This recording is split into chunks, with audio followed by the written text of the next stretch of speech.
Sige, so this will be very quick guys. So for the Romans, alright, so the Romans made very little contribution to the sciences. Kasi ano bang ginawa ng mga Romans? They concentrated on expanding the empire. No, so kukunti lang talaga yung nag-ambag sa siyensya. Kasi ang mga Romano talagang focus sila dito eh. Tignan nyo naman to yung mapa ng Roman Empire. Oh, tignan nyo naman, they basically conquered most of Europe, pati nga UK, ayan oh. Oh, yung Britanya, nakaabot pa sila dyan. Oh, ito Spain. Oh, ito most of Europe.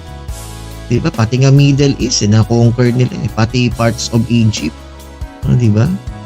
So, napakalaki ng Roman Empire. So, dito sila nag-focus no, sa conquest of lands to expand the Roman Empire. That's why they made very little contribution to the sciences.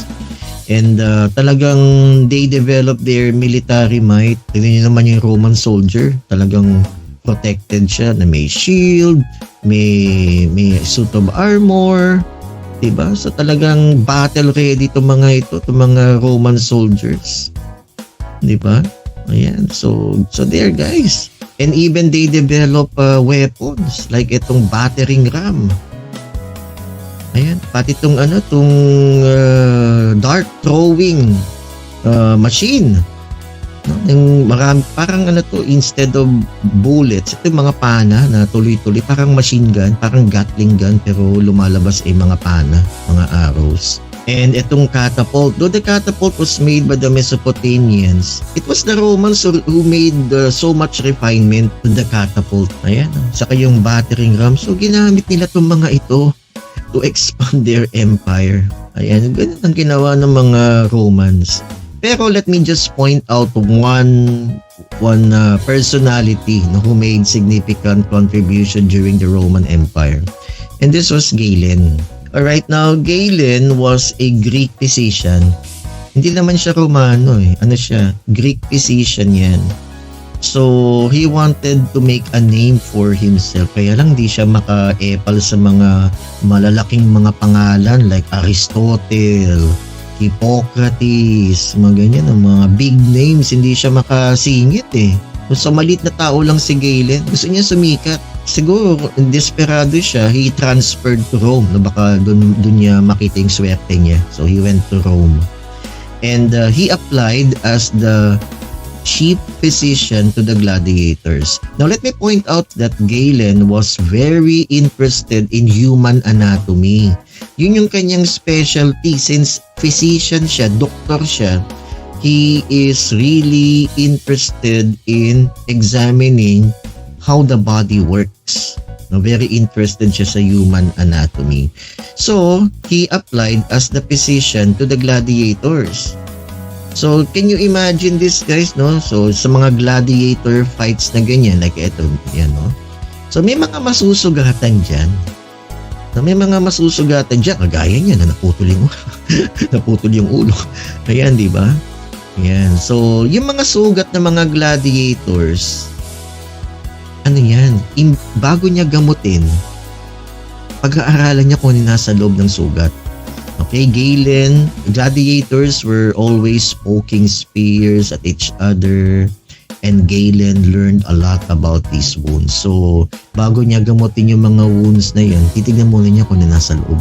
Ayan, the wounds of the gladiators became windows, mga bintana yan, for Galen to study human anatomy.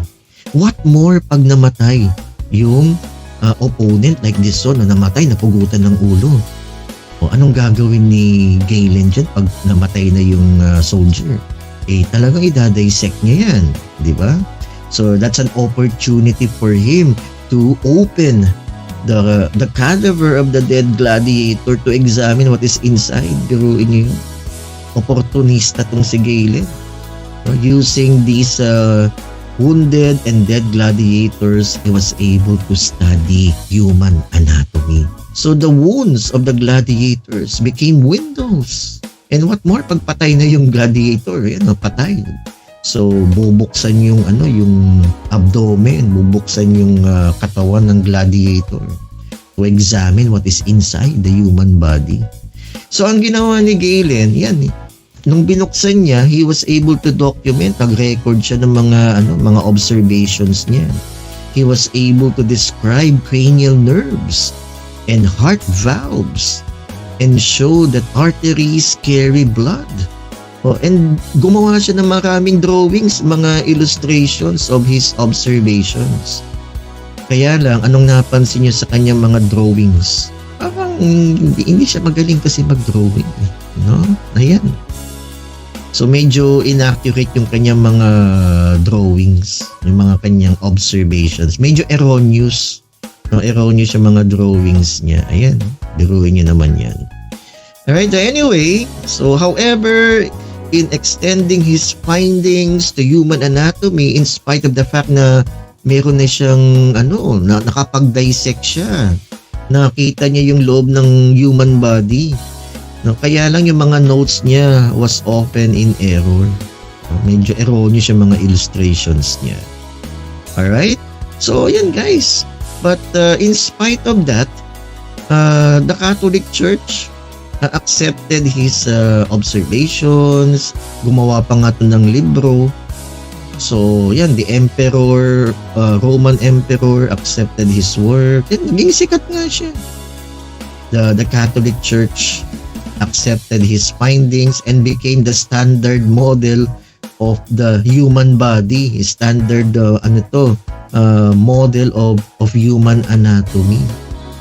Yung ginawa ni Galen, even though maraming errors. So that means pag may kumontra kay Galen, naku, patay sa simbahan. May kumontra nga kay Galen. You know what? Sinong kumontra? Si Andreas Vesalius during the Renaissance. Kaya nga ang Renaissance is called the awakening of human knowledge. Okay, so ano ba yung mga ibang contributions ng Roman civilization aside from medicine, yan, human anatomy? So Roman engineers, they created the crossbow. Yan yung pana ito, this is a crossbow. Ayan, no? And the catapult. Ayan, ito yung catapult. Okay, to conquer territories. Yan, I mentioned this earlier, yung they use these weapons to expand the empire. Roman engineers created the aqueduct system, parang to supply water, no, from the reservoir to the city. Yan, parang Maynilad, no? Parang similar to Maynilad. Yan silang may invento niya, yung aqueduct system. Sanitary system, yung mga sewerage system, sila nag-invento niyan. And extensive road system, yung kalsada. Though, di ba mga Mesopotamians, sila nag-una na gumawa niyan, yung mga asphalt covered roads. Pero itong mga Romano, may sewage system sa gilid eh. Parang ginagawa natin ngayon dito. No? In addition, the first steam engine was created. No? Ito yung catapult. No? So, ang galing din. No? Galing ng catapult ng mga Romans. Ganyan. Ito yung aqueduct system na parang Maynila to supply fresh water from, let's say, a lake. Yan, may mga system of pipes yan. Tapos may aqueduct bridge papunta sa city. Much like the modern aqueduct system that we are using today. Diba? Ito, parang Maynilad yan. No? Kaya lang may pumping tayo. Ito hindi, dire-diretso kasi gravity here is working para bumaba yung tubig. Ito naman hindi. Pump nila. They need a pump here. Ayan, no? So, the aqueduct system was made by the Romans. Ito yung aqueduct bridge ng mga Romans. And yung in terms of architecture, di ba? Alam naman natin yung Roman architecture. Like this one, yung Roman Colosseum, wherein they held to mga gladiator fights. Kasi yun ang entertainment nila eh. Mahilig sila sa mga parang tayo, di ba? Mahilig tayo manood ng boxing. Parang ganyan. Actually, yung boxing, parang gladiator fights din yun. Mga entertainment ng mga Romans. And ito yung roads nila na may sewage system dito sa gilid, yung drainage. Na wala sa Mesopotamians. Ayan, kaya they were able to expand the empire kasi they made extensive system of roads. Ang galing ng mga Romans. And ito yung steam engine, kaya lang parang laruan lang to eh. pero hindi talaga siya, it was not put into practical use. Pero this is a working steam engine na umiikot. Pero later this was refined by James Watson Watt. James Watt, alright? And siguro next time paliliwanag ko yung contribution niya. 1. Advanced engineering. Roman concrete. The Romans are sometimes unfairly accused of having copied technologies from others and just having refined them. But we shall see during the course of this video that this is not true, as most of the inventions in this video here are purely Roman ones. And Roman concrete is such a purely Roman invention that was so far ahead of its time that in some regards it is still superior to concrete we use in our modern time. For one, Roman concrete is much more durable and long-lived, especially against exposure to water, and has a much lower environmental impact than modern concrete. Already by the 2nd century BC, the Romans had perfected their concrete mixture. They were already able to build underwater structures using submerged concrete pouring, structures that sometimes survive to this day, as for example in the old city of Caesarea. The dome of the Pantheon is another instance where Roman concrete was used, allowing to create an unprecedentedly large dome. The Romans achieved the extreme durability of their concrete by adding volcanic ash called pozzolana to the ancient mixture. Some modern-day concrete pouring companies are actually trying to emulate the Roman concrete, replacing the volcanic ash with coal fly ash, which offers similar properties. It reduces costs by as much as 60%, has a smaller environmental footprint by lower carbon emissions, and offers a much longer lifespan than our modern concrete. It is fascinating to see that the Romans were so ahead of their time with their concrete that we are actually copying them even today. 2. Aqueducts. Another astounding feat of Roman engineering are the giant aqueduct systems which they built, that supplied the large cities of the empire with fresh water. The Aqua Claudia, for example, completed under Emperor Claudius in 52 AD, supplied Rome with 192,000 cubic meters of fresh water per day, brought to the city from a distance of 69 kilometers. At its highest point, this imposing aqueduct rose to an incredible 33 meters above ground near the Palatine Hill. But aqueduct constructions in other parts of the empire were even more incredible. The aqueduct supplying the city of Decapolis with water had a section 106 kilometers long, dug through a mountain. This is the longest known tunnel of antiquity. To make it even crazier, the tunnel has an inclination of only 1 meter per 5 kilometers. Even today, this would be a challenging feat, and modern measuring equipment would be needed to construct a tunnel with such an extremely low inclination. Or the 50-kilometer length aqueduct that supplied Nemausus, modern-day Nîmes, with water. This aqueduct's average gradient was also extremely low, with only 1 in 3,000. It led over an extremely impressive aqueduct bridge, the famous Pont du Gard. So we see that the Romans were master builders and built on a level that would even today pose some challenges to modern day engineers. 3. Gargantuan buildings. But the Romans were also pioneers of building truly massive buildings or building complexes. The baths of Caracalla, for example, completed in 217 AD, covered a surface area of 100,000 square meters or 10 hectares, were in parts 40 meters high and boasted a dome of around 36 meters of diameter. Then we have the Basilica of Maxentius, the last large building built at the Forum Romanum and finished in 312 AD. The side walls of this building still survive to this day and are suspended 39 meters above the ground level.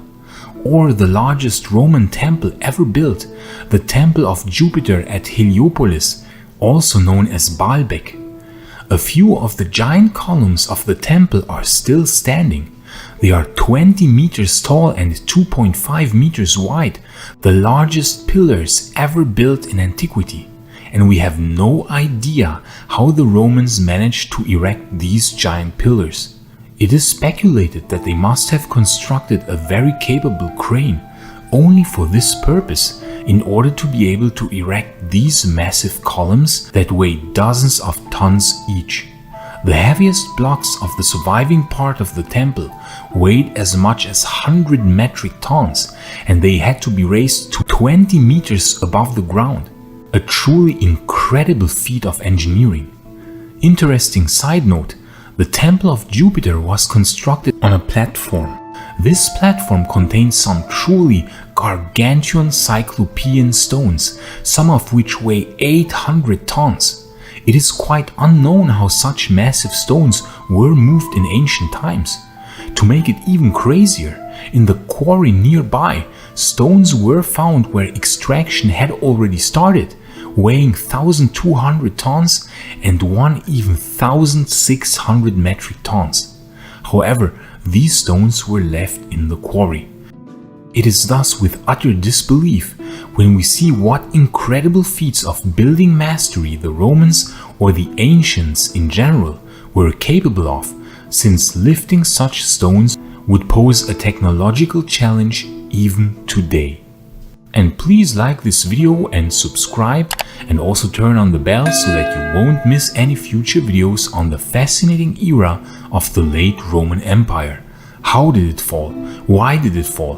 What would you have seen in that time? And you can now even support our work on Patreon or via becoming a YouTube member, so that we can continue for many years making lots of videos on the late Roman Empire. Gratias ago tibi, amici. 4. Arches. The Romans were also the first to understand the load-bearing capacity of arches. They made frequent use of them in many aqueducts and bridges, but also in regular buildings. The Alcantara Bridge in modern-day Spain is an excellent example of the immense load-bearing capacity of which Roman structures were capable. These arches have a width of almost 29 meters and a height of 45 meters, built so sturdy as to give this marvel of ancient bridge building a load-bearing capacity of 52 metric tons. This means that even some modern military tanks could roll over that bridge without making it collapse. 5. Giant domes. But the Romans were also master dome builders. We already mentioned the 36-meter diameter dome of the huge baths of Caracalla, but of course the most famous such structure is part of the Pantheon. The Pantheon, this magnificent temple first built by Marcus Agrippa, but rebuilt by Hadrian himself and finished around 126 AD, has an extremely large dome measuring 43.3 meters in diameter. To put it into perspective how far ahead of its time that was, it would take 1,300 years until an only slightly larger dome of 45 meters diameter was constructed with the Florence Cathedral in 1436. But still, to this day, the dome of the Pantheon is the largest dome built out of non-reinforced concrete in the world. 6. Amphitheaters. The most famous Roman amphitheater is of course the Amphitheatrum Flavium, commonly known as the Colosseum. Construction began on orders of Emperor Vespasian and finished under his son Titus in 80 AD. The structure is an oval, 189 meters long, 156 meters wide, and 48 meters high, with the arena being an oval 87 meters long, 55 meters wide, and surrounded by a 5-meter high wall. The outer wall alone is estimated to have contained 100,000 cubic meters of travertine stone, held together by 300 metric tons of iron clamps. It could hold around 50 to 80,000 spectators, the exact number probably somewhere in between, and had such an organized seating arrangement that it could be completely evacuated in just 10 minutes. To achieve that, it had 80 entrances at ground level, where each entrance was numbered as was each staircase. This impressive building was so far ahead of its time that it served as a blueprint for modern stadium constructions in the early 20th century. Again, a case where we were inspired by ancient Roman technology in our modern times. 7. Huge road network. The Romans are of course also famous for their infrastructure, which they had advanced to an unparalleled degree in the ancient world. The late empire's 113 provinces were interconnected by 372 main roads that equaled a total length of 400,000 kilometers. There were many outposts along the roads, many post stations, and even lodgings for travelers. When the Roman Empire fell, so did this advanced infrastructure network fall, and it would take again a long time, 1,000 years, until the infrastructure of Europe would again rise to such levels of advancement as in Roman times. 2. Roman mining. We know that the Romans were also excellent steel workers. It is thus clear that they had to mine large quantities of iron ore, but especially for their gold and silver coins, large quantities of precious metals had to be mined. And the Romans mined on such a vast scale that we could really call this an industrial level mining operation in some parts, unrivaled again in its scale until the modern age. We think that only we in our modern times can have a significant impact on large landscapes with huge mining operations, but the Romans prove us wrong. In the Spanish region of León lies an unusual landscape called Las Medullas. What is so special about this landscape is that it is man-made.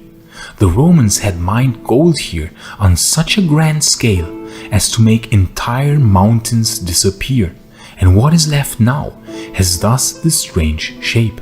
For around 250 years they washed out huge quantities of earth from these mountains using hydraulic power. It is estimated that 40 million cubic meters of earth were removed from the central zone of the mountain range alone. What we can see on this picture is only a small part of what were once the original Medulla Mountains.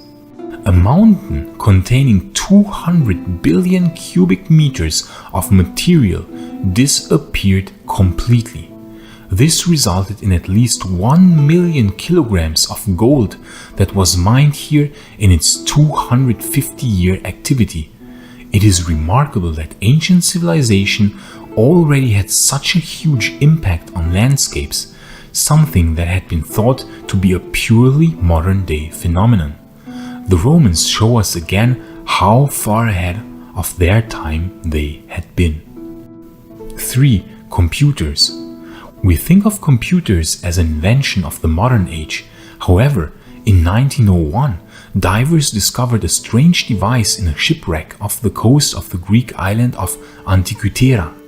Although this device is Greek in origin and strictly doesn't belong on this list, it dates from the 1st to 2nd centuries BC and thus is quite likely from the era when Greece was already annexed by the Romans and incorporated into the growing Imperium Romanum.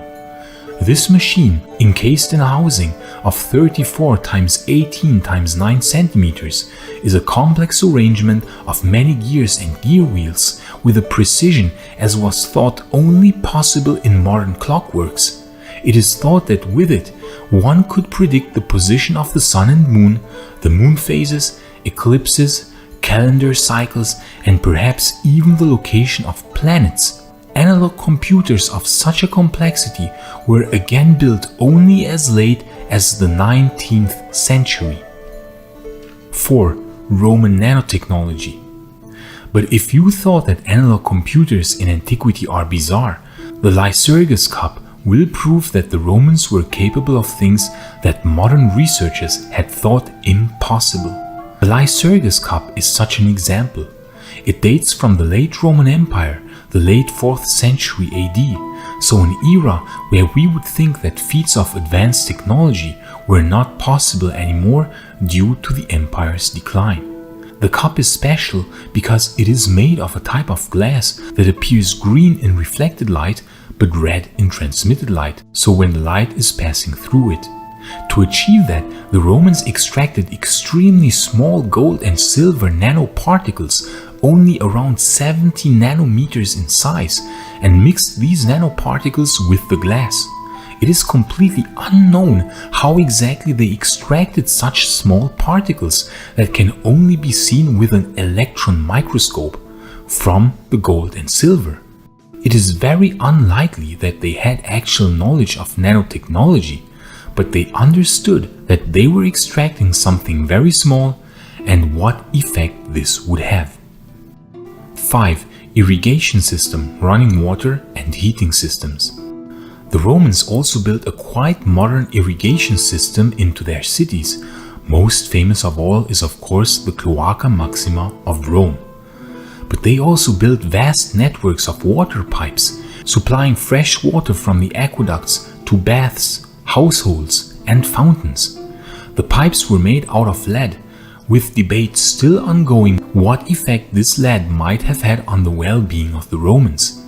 This shall be explored in a different video, but to anticipate it, possible lead poisoning ranks very low on the list of possible reasons as to why the empire fell. The Romans also employed floor heating, the so-called hypocaust, where hot air was circulated below the floor.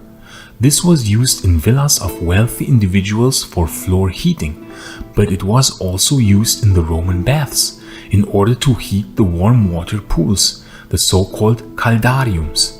We can see again how modern the Romans were in many regards of everyday life.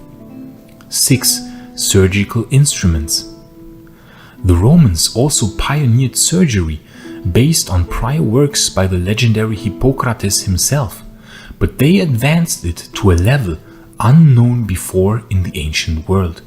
They used a variety of surgical procedures using many types of different instruments such as forceps, scalpels and catheters. There were even forms of plastic surgery where deformations could be reversed or different parts of the body could be reshaped in order to achieve a beauty standard, really not too different from nowadays. There were even procedures to remove cataracts, to stitch complicated battle wounds and many more. Aulus Cornelius Celsus was a true pioneer of Roman medicine, and he, for example, described many different types of diseases, wounds and ailments, and how to treat them in very often surprisingly modern ways. Some Roman medici even specialized in anesthesiology. The anesthetist would administer a powdered mandrake in a draught or wine. The sedative powdered corn poppy was often added to the wine. A local anesthetic used in surgery was a mixture of memphitic stone and henbane seeds ground up and smeared on areas about to undergo surgery. Quite impressive and certainly a lot more advanced than later medieval medicine. 7. Giant watermills. Now we are getting to the section where we hopefully will understand that Rome was not as far away from some sort of industrial revolution than we sometimes believe. The Romans built a watermill complex at Barbegal, located near modern-day Arles, which was called Arelate in Roman times. In order to supply the 30 to 40,000 residents of Arelate with flour for the baking of bread, they built a truly astounding complex of mill houses employing a total of 16 water wheels. The power of water was here converted on a truly industrial scale, yielding an incredible 4.5 metric tons of flour every single day. So we can see that the Romans did make use of the power of nature and did not rely on slaves to do all the work. It is thus conceivable that an industrial revolution could have happened, a notion which we shall explore in a separate video. but the Romans also built huge water wheels, so-called norias. Even though none have survived from Roman times, they are depicted on quite a few mosaics. Here, in a mosaic from the era of Constantine, so from the early 4th century. Then another one dated surprisingly late, from 469 AD, and even one from the later Eastern Romans from the era of the Emperor Justinian, from the mid-6th century AD. It is thought that the medieval era norias of Hama are a direct evolution of older Roman era water wheels from that region. The Roman water wheel technology was also picked up in the medieval era by the Cistercian monks, who would build on that technology, refine it, and this would contribute in some form to help sparking the Industrial Revolution. So we can say that even though the Romans did not industrialize themselves, their industrial application of water wheel technology did contribute in some form to spark an industrialization long after their empire had fallen. 8. Advanced machines. If you thought that giant watermill industrial complexes sound already a bit steampunk, then this here will be certainly to your liking. The Greek mathematician and engineer Hieron, who lived in Imperial Roman era Alexandria, the intellectual capital of the Imperium, was a genius who invented many astounding machines, and his aeolipile was a precursor to the steam engine. Here, water in a spherical vessel was heated by fire, and the resulting steam would exit via two bent orifices, arranged such as to convert the motion of the steam into a circular motion. Thus, effectively a steam engine precursor was created, where the energy of steam was used to create mechanical motion. However, unfortunately, Hieron didn't see the potential behind this invention and only saw it as an amusing toy. We can only speculate what would have happened had he understood the potential of his aeolipile, and in fact, this will serve as a branching point for a future what-if alternate history video. 2 automatons, programmable computers, and an automatic temple door opening.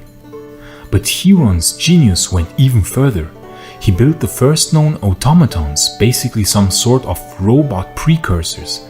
Thus we can call Hieron a pioneer of robotics or cybernetics. He also built an elaborate automated door opening mechanism for a temple, where it seemed for visitors that the temple doors were opening magically as if directed by a divine power. And he even built what can be understood as programmable computers by a complex arrangement of ropes and knots that would operate figures in a theater play. Thus, the entire theater sequence would be performed on its own. Truly some marvelous technological accomplishments. 3. Nero's rotating platform. Another astounding example for a machine of the Roman period is Nero's rotating dining platform. The Emperor Nero had a rotating circular platform built on the Palatine Hill, quite likely after the Great Fire of 64 AD. Here, guests could sit on the platform that was part of a larger dining room complex and enjoy the spectacular view of Rome in a slowly rotating manner. The machine was quite complex. An array of interlocked gear wheels translated the horizontal motion of the river into a rotating motion of the platform, and bronze spheres acted as ball bearings under a layer of several wooden floors. Quite a magnificent piece of engineering. After Nero's reign had turned tyrannical in his later years, the rotating dining platform was built over under his successors and had only been discovered in 2009. 9. Greek fire. The Romans invented quite a few military technologies that would go beyond the scope of this video, but one should be mentioned here that was so advanced that it basically saved the later Eastern Romans many times from disaster. This weapon was used by the Eastern Romans starting in the second half of the 7th century, based on the invention of Kallinikos, an artificer who had fled his hometown of Heliopolis from the Muslim invaders. The exact recipe of the compound used to feed the flame is still unknown. However, there are some educated guesses as to its exact composition. It must have been based on crude or refined petroleum of sort, comparable to modern napalm. It burned on and could not be extinguished by water, making it such a powerful weapon in naval warfare. This terrifying naval weapon would save the city of Constantinople many times from foreign invaders, especially from the Umayyad Caliphate. It is quite possible that the city would have fallen a lot earlier had the Eastern Roman Greeks not had this weapon. 10. Flexible glass. This one is a bit shrouded in mystery, and we cannot be 100% sure of its authenticity. The story of the flexible glass, called vitrum flexile, was made famous by Isidore of Sevilla, who retold the stories of Plinius the Elder and of Petronius.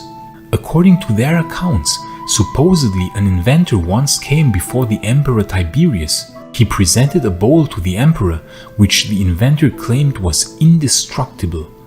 Tiberius tried to shatter it on the floor, but there was no dent in the bowl. Supposedly as a reaction, the emperor had the inventor immediately executed, fearing that should the recipe for this material be made public, it would devalue gold and silver and cause an economic collapse.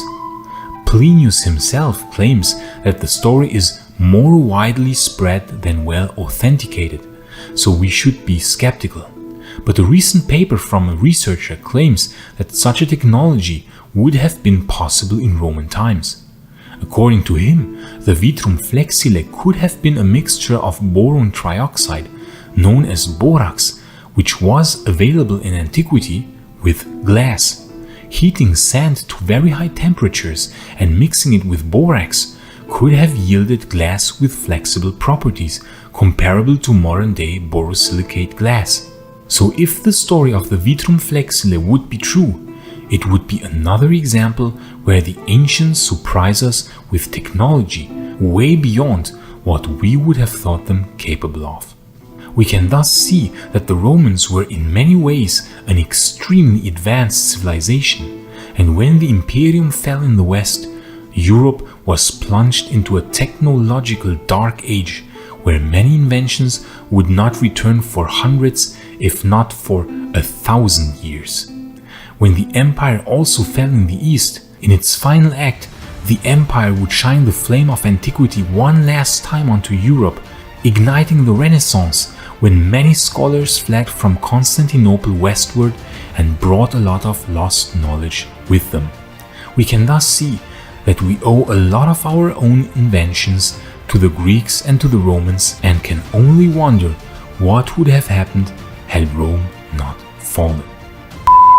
Okay, itong Middle Ages or Dark Ages, this was a period in our history wherein there was the downfall of the Roman Empire. And after this, ito na yung simula ng Renaissance. So sometimes we call this period in our history the Dark Ages. Yung nakita na natin yung fall ng Roman Empire dito kasi marami na mga rebellions against the Roman Empire. And one significant event during the medieval period was the burning of the Library of Alexandria in Egypt. Kasi di ba Alexandria was occupied by the Romans. And the Romans, they put up this great library in Alexandria in Egypt. So dito, the library house, basically yung mga scrolls, yung mga notes ng famous Greek philosophers, yung mga Greek scientists. Ayan, so mga rebelde. Syempre di pa galit sila sa Romans. So, yan, sinunog nila yung the burning of the Library of Alexandria. Okay, kaya nga tinawag na Dark Ages. Maraming mga books because of the burning of Alexandria. It was lost forever. Wala na. Diba? Siguro may mga nakapagsulat dyan ng mga magagandang diba? Mga Greek philosophers na may sinulat. Wala na. It's lost forever. O baka yung mga notes ni Plato in explaining kung bakit nawala ang Atlantis. Diba alam niyo yun?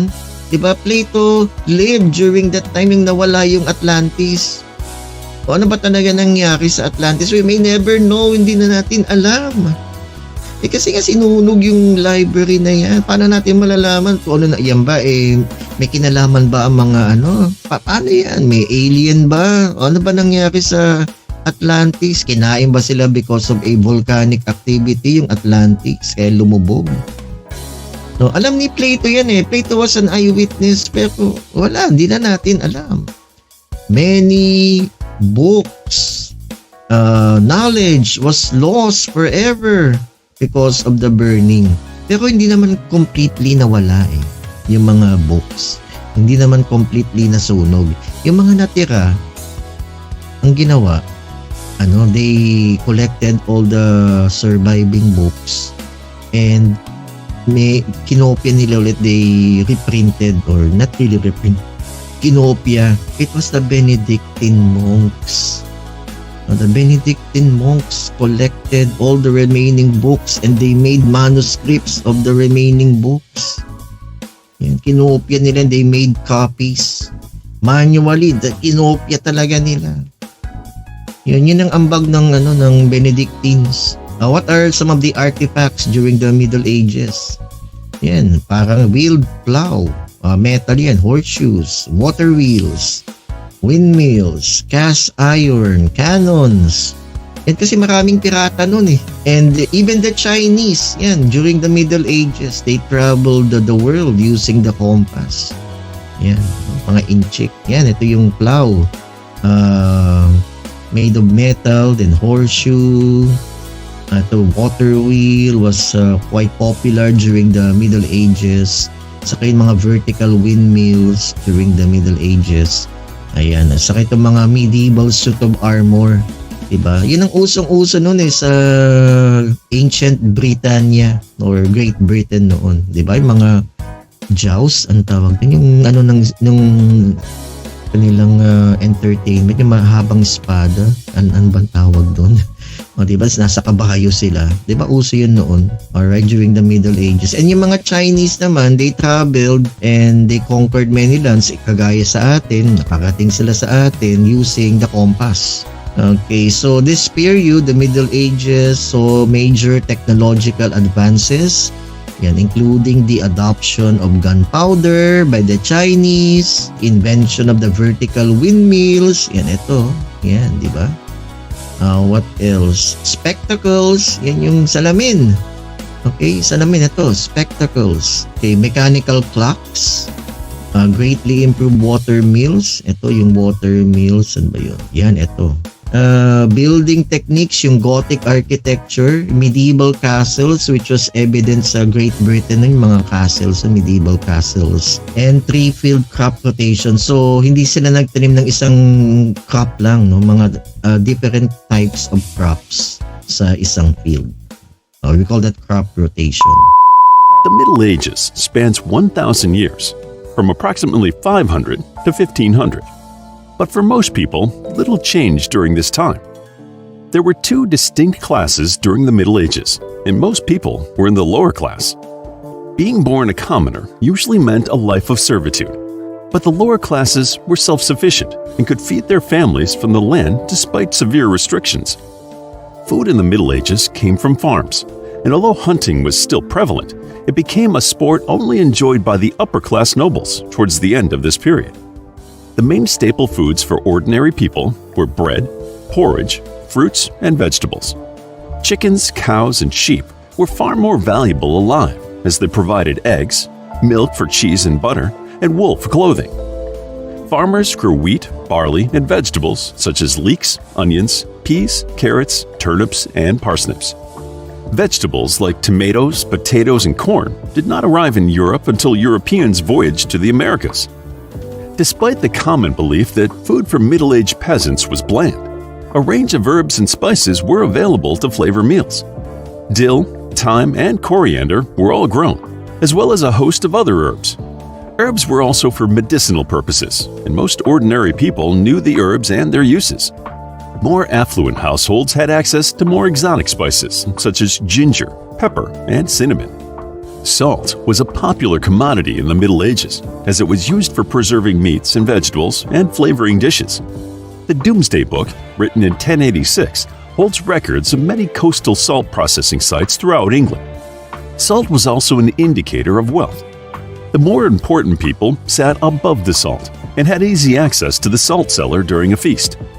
Salt made it possible for people inland to consume saltwater fish, and freshwater fish was also eaten throughout this period. Today, few people would consider having a beer for breakfast, but this is how most people would start their day during the Middle Ages. The beer they drank back then was not as alcoholic as the kind we drink today, and the main reason for consuming this beverage was for the calorific content. Many people had physical jobs that needed a great deal of energy. Meat was a rare treat, and sugar was not introduced until the 11th century, and even then it was a luxury. So beer provided much-needed calories and hydration. The type of beer they drank was unfiltered and had a similar consistency to porridge. So no wonder they drank it to supplement their diet rather than as a social lubricant. It is accepted that you need to have a job and earn money to buy food and commodities in modern times. Back in the Middle Ages, people were self-sufficient. Most people were farmers, farming their lord's land to maintain their own patch of land from which they supported their families. However, some specialists would sell their services or wares. Most medieval professions are still reflected in people's surnames. After 1066, the Normans introduced surnames to England. At first, these surnames could be changed at will, but after a while they stuck. People with the most common surname in the UK, Smith, are descendants of medieval blacksmiths. Fletchers were people who made arrow fletches, that is, the feather that steadies the arrow in flight. Thatchers constructed thatch roofs. Butchers cut up animals for meat. Masons worked with stone. Weavers worked on looms or made baskets. Wrights made wheels, and tanners made leather. There were many other professions, including carpenters, merchants, cooks, and goldsmiths. Since children as young as 11 were considered to be adults, many took up the profession of their parents by helping out in the family business. Education in the Middle Ages was reserved for the nobility and the clergy. Most people could not read or write and had little need for it, although if a peasant could become a monk, he may have a chance to learn to read and write. Girls were excluded from formal education, although in 1322, a wealthy widowed noblewoman named Elizabeth de Clare took an interest in schooling. She thought education should be available for the lower classes and paid for many people who lived in her villages to go to school. While it may be hard for us to imagine a world without television, most people in the Middle Ages did not even have books to read. But this did not mean that they did not have any forms of entertainment to occupy their free time. Although many of the lower classes probably did not get much spare time, the people of the Middle Ages loved a good party. They held festivals, fairs, and carnivals related to the seasons, like May Day, and religious occasions such as Easter. The people of the Middle Ages also loved storytelling, singing, music, and dancing. Wandering storytellers and troubadours would travel the country, entertaining the rich and poor alike with tales and playing instruments like drums, harps, bagpipes, and fiddles. The most complex of these medieval instruments was called a hurdy-gurdy, a mechanical string instrument played by turning a crank that rubbed a wheel against strings. The pitch was changed using a keyboard that pushed wooden wedges against the strings. Games were also prevalent pastimes. Chess was popular amongst the upper class, and everyone enjoyed gambling with dice, cards, and animal racing. Sports and athletic events often occurred during festivals. These were archery contests, hammer throwing, and jousting. Some areas had a game like an early form of soccer, popular with both men and women. Soccer was so popular that it was banned on several occasions for various reasons.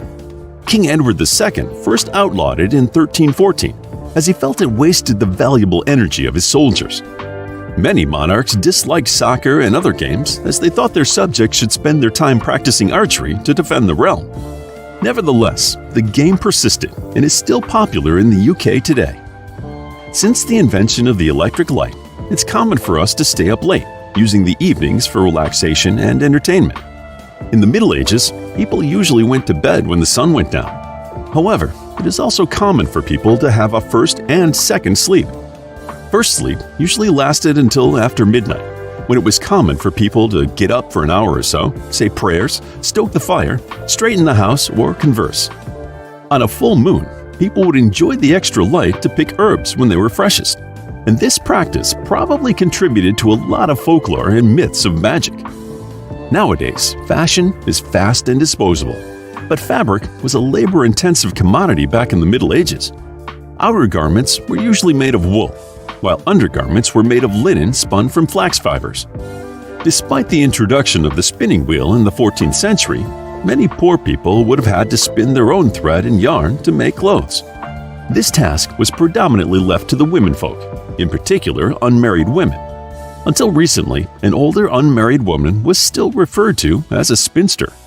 Spinning, sewing, and tapestry were primarily reserved for females, but weaving was seen as a man's work.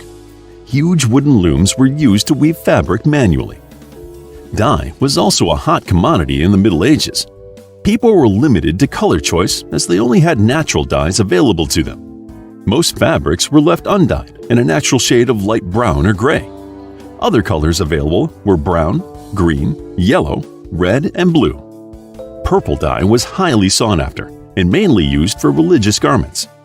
Tyrian purple was the most prized dye and made exclusively for marine sails in Lebanon. While it is true that the world was connected by trade during the Middle Ages, only a few got to travel further than the village in which they were born. How far you could travel usually depended on your status. Serfs or villeins, or tenant farmers, were the lowest class. They could not travel or marry without the express permission of their lord. Peasants or freemen were slightly higher in rank and could make decisions for themselves.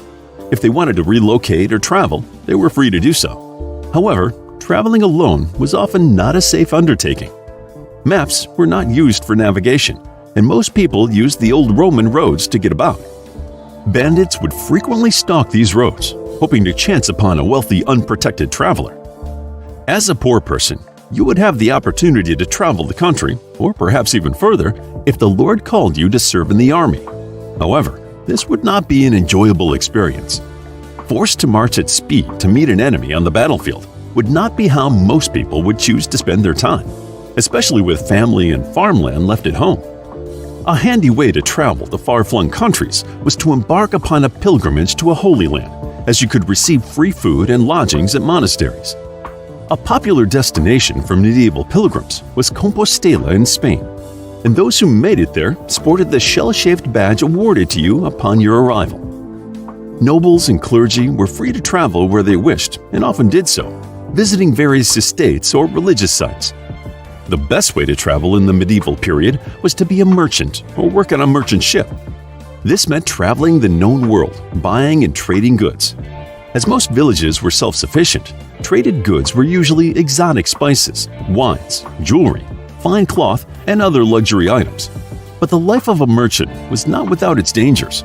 Thieves often targeted merchant ships and wagons, and the nobility disliked this class of people who could acquire great wealth without being subservient to a lord.